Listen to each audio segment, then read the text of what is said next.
વડોદરામાં દશા માતાજીની પ્રતિમાઓના વિસર્જન પૂર્વે કૃત્રિમ તળાવોમાં સુવિધાઓનો અભાવ, કોંગ્રેસના વોર્ડ પ્રમુખે ઉઠાવ્યા સવાલ।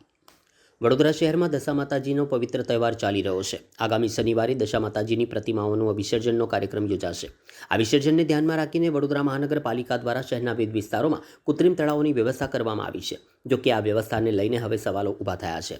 વોર્ડ નંબર 10ના વોર્ડ પ્રમુખ હાર્દિક આમોદિયાએ પાલિકા દ્વારા તૈયાર કરાયેલા કેટલાક કૃત્રિમ તળાવોની સ્થિતિ અંગે અસંતોષ વ્યક્ત કર્યો છે। તેમનો આક્ષેપ છે કે અનેક સ્થળોએ વિસર્જન માટે જરૂરી સુવિધાઓ અને પૂરતી વ્યવસ્થાનો અભાવ છે। દશા માતાજીના વિસર્જન દરમિયાન મોટી સંખ્યામાં ભક્તો ઉમટશે। આથી સુરક્ષા, સ્વચ્છતા, પ્રકાશ વ્યવસ્થા, બેરિકેડિંગ અને અન્ય મૂળભૂત સુવિધાઓનો યોગ્ય રીતે ઉપલબ્ધ હોવી જરૂરી છે। જો સમયસર યોગ્ય આયોજન નહીં થાય તો ભક્તોને મુશ્કેલીનો સામનો કરવો પડી શકે છે। કોંગ્રેસના આગેવાને પાલિકાને વિસર્જન પહેલાં તમામ કૃત્રિમ તળાવોની સ્થિતિનું નિરીક્ષણ કરી જરૂરી સુવિધાઓ ઉપલબ્ધ કરાવવા અપીલ કરી છે, જેથી વિસર્જન પ્રક્રિયા સુરક્ષિત અને સુચારુ રીતે પૂર્ણ થઈ શકે। આજે વોર્ડ નંબર 10માં વિઝિટ કરવામાં આવી હતી। વહેલી વિસ્તારમાં કોર્પોરેશન દ્વારા કૃત્રિમ તળાવ બનાવવામાં આવ્યું હતું।